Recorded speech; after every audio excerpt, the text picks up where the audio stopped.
From UFOs to psychic powers and government conspiracies, history is riddled with unexplained events. You can turn back now, or learn the stuff they don't want you to know.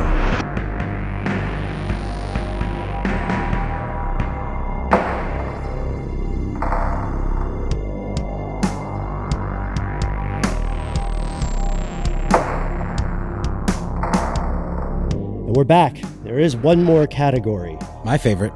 Yeah, mine as well, Noel. It is other. Other. You knew it was coming, folks. Other. That's right. Just like Project Blue Book, this report keeps an empty seat at the explanation table, and they are incredibly careful to never say alien, to never be like little green men or anything like that. But other could literally mean anything. So my pitch is, what about sky wizards? Can we just please have this has been described as a sky wizard by pilots observing the phenomenon. I mean, clearly the sky wizards could really help with the sky trash problem. You know, they could just dematerialize it with a swoop of their sky wands. So lame. I went through this thing where I was just writing down funny phrases that had the word sky in them. Those are the two that made it. Sky trash and sky wizards. I love it. I want archons though, like energy beings. Yeah. I want that. I want archons. Just made of pure glowing light. Yeah, they're really, really good at destroying Zerg structures. I don't know. That's what I've generally. Okay. I thought you were going with archons from like the Invisibles from a microscopic universe. Oh no, I was firmly in the StarCraft universe. Okay, no, I was wondering which nerdiverse you were playing in.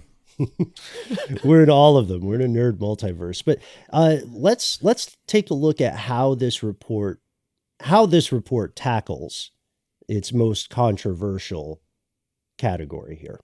Well, it frames it up in a way that they hope, I imagine, we can wrap our tiny, civilian brains around. It says, quote, although most of the UAP described in our data set probably remain unidentified due to limited data or challenges to collection, processing, or analysis, we may require additional scientific knowledge to successfully collect on, analyze, and characterize some of them. We would group such objects in this category, pending scientific advances that allowed us to better understand them. Whew. The UAPTF intends to focus additional analysis on the small number of cases where a UAP appeared to display unusual flight characteristics, remember from earlier, or signature management. Now, Ben, signature, this is like thermal, right? Like what it's putting off, what kind of energy it's putting off, right? Yeah, this refers in general to the idea that some of these things, some of these like objects, you could call them, were emitting interference signals, or they were emitting stuff that the jets, the aircraft, the known aircraft could detect, and that the way these signatures may have been deployed either to obscure their appearance on sensors or to impair the functioning of those sensors something about it may have appeared purposeful.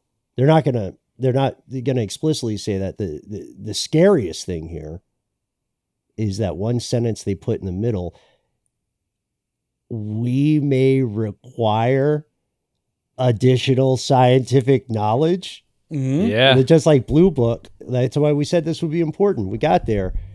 They're saying humanity, or at the very least, the humans of the entirety of the U.S. government don't know enough about science to explain what's happening. That's unfortunately pretty anti-Sky Wizard, but I think it's a profound point. It's an incredible admission.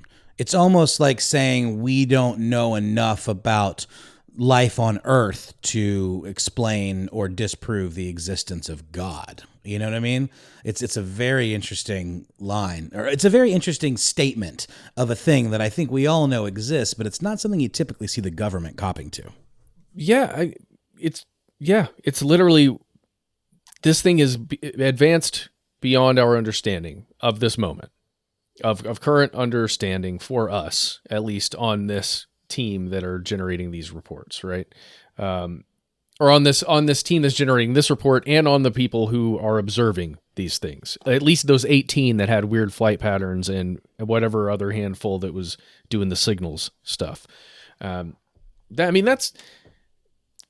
that's as close as we're going to get to somebody's visiting us, right? Right. Yeah, and they're also importantly noting there's a very small sample size available. They have a lack of the data that they would ideally have for all these reports, but they're admitting there is a mystery afoot. And that is one of the biggest revelations of this report. They go into detail about it. This is the moment you should freak out, by the way, if you are a fan of disclosure. They say some UAP appear to remain stationary in winds aloft, move against the wind, maneuver abruptly, or move at a considerable speed without discernible means of propulsion. In a small number of cases, military aircraft systems processed radio frequency energy associated with UAP sightings. That's what they mean by signature management. And then they start to come to some conclusions. Perhaps most importantly, they explicitly say that whatever this is, it poses an active hazard to flight, means that some of these are physical objects. These are not just misidentified pretty lights in the sky. And then they say there could be a broader danger if they represented sophisticated, unstoppable surveillance of military activities. But on one good note, they say, well, it's kind of a good note. It goes back to your earlier note about language there, Matt. The report finds no evidence so far that UAP are tech from a foreign power. And then it cites constraints on its ability to properly investigate the sightings, offers suggestions on how to improve the research. So we say what to improve. Now we get to the request that they have.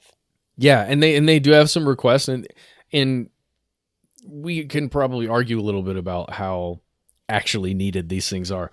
But I would just money. I would just want to say they note in the report that many of these sightings occur around active military operations and or tests and practice runs and these kinds of things. Again, likely because, and they even say this in the report, likely because these are military personnel. So when they've got a jet out running a test flight or something, that's when they encounter something. Or if they're doing some kind of war game, that's when they encounter something because they're actually out doing stuff. They're not just, sitting on a base somewhere with some binoculars. And my whole point here is just to say that it would make sense that it would be considered more threatening by the government because these things are occurring when military operations are occurring. Does that make sense? Yeah, it makes perfect sense. So they see a clear potential for danger, right? And everything that they indicate or allude to really makes you wonder what's in that classified report. So here's what they want to improve. And they were public with the stuff they want.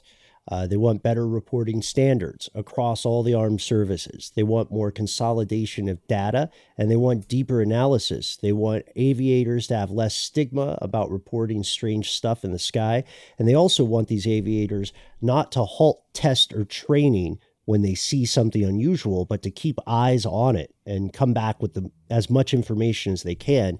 That's a behavior that would have to be learned because, in general, when you see stuff like this, you're probably going to halt what you're doing, right? Yeah.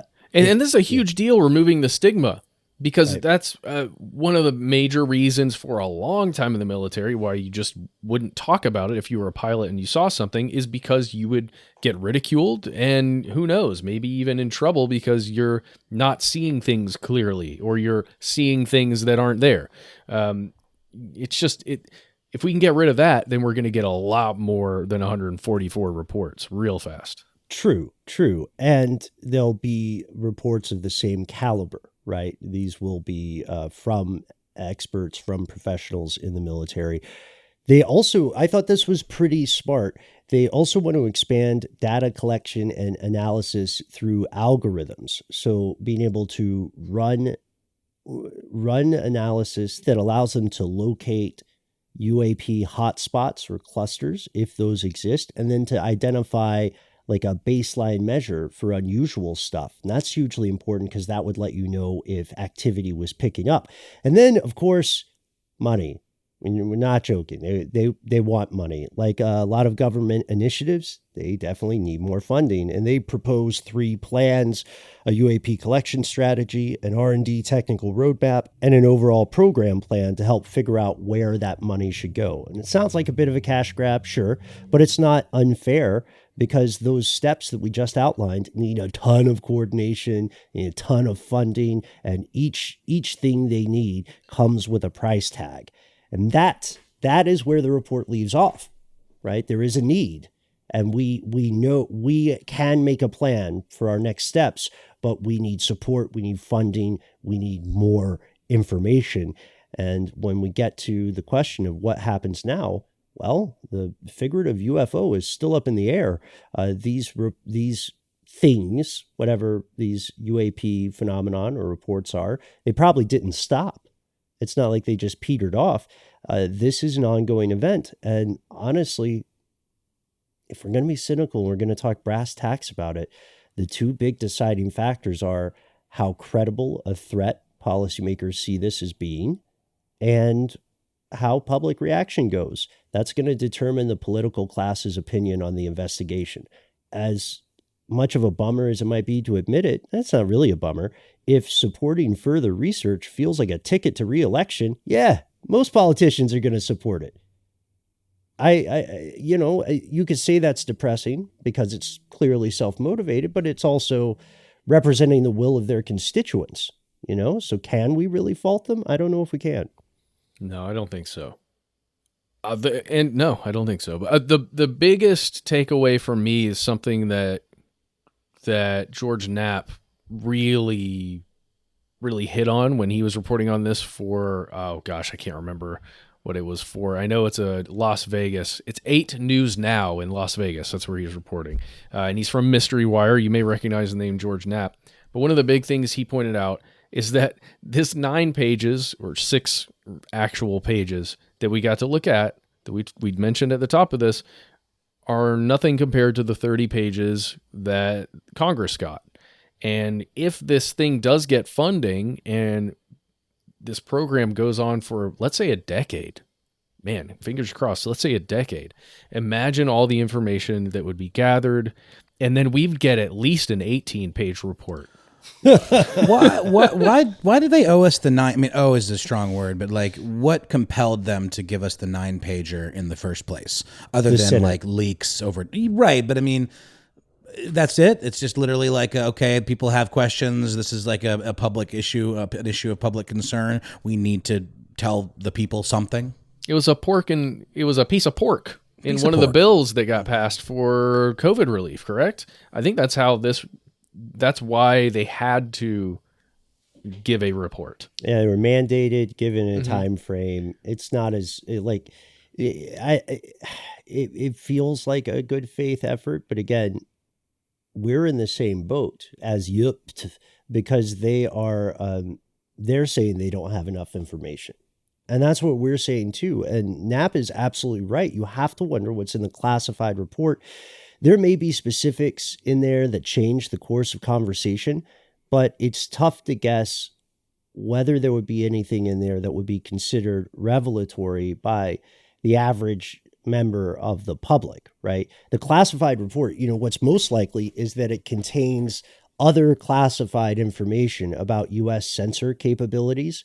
That's something, the average member of the public probably wouldn't care about, but something that intelligence in a foreign country would be very interested in knowing. And then surveillance methods, maybe possible secret technology, classified technology, or maybe it's just there are specificities unredacted about the individuals reporting, their names, things that they probably don't want to have released to the public because they don't want ufologists hounding them at home. You know what I mean? It could be any of those. In my favorite world, you guys, I like to think that instead of a 30-page report, what it really is like a nice go get 'em, Tiger letter to Congress from actual aliens. You guys are doing a good job. Got a little balloon saucer, and then thank you for your service. No one will believe you. Yes, their written language is like 17,000 font, so it's just one character on 30 pages. There it is. And that character It's is sort of something like a serial killer, taunting the police, kind of, Oh, I man. can see that. Or maybe they're just trying to reach us about Earth's extended warranty. Or just the fact that, like, hey, maybe, climate change. I hope it's written exactly like that. Wow. Well, or they're paying the billionaires to convince all of us to go to Mars so that they can have Earth. That's what it is. What I love about this plan is how straightforward it is. Yeah. I mean, we're joking a little bit, but we hope you've enjoyed hearing this kind of 101 to this report, as well as perhaps most crucially, its indications for the future. At this point, we pass the UFO torch to you. Fellow listeners, what do you think? Is this a genuine, accurate assessment released in good faith? Is this a wag the dog, a distraction from something else? Is this the tip of a larger classified iceberg? What happens next? Let us know. We try to be easy to find online. If you have a spaceship, just fly over to Atlanta. We'll take you out. To Waffle House. Teach Waffle about House. rap music. You don't Oh, even need no. a spaceship. We got a pretty big airport here.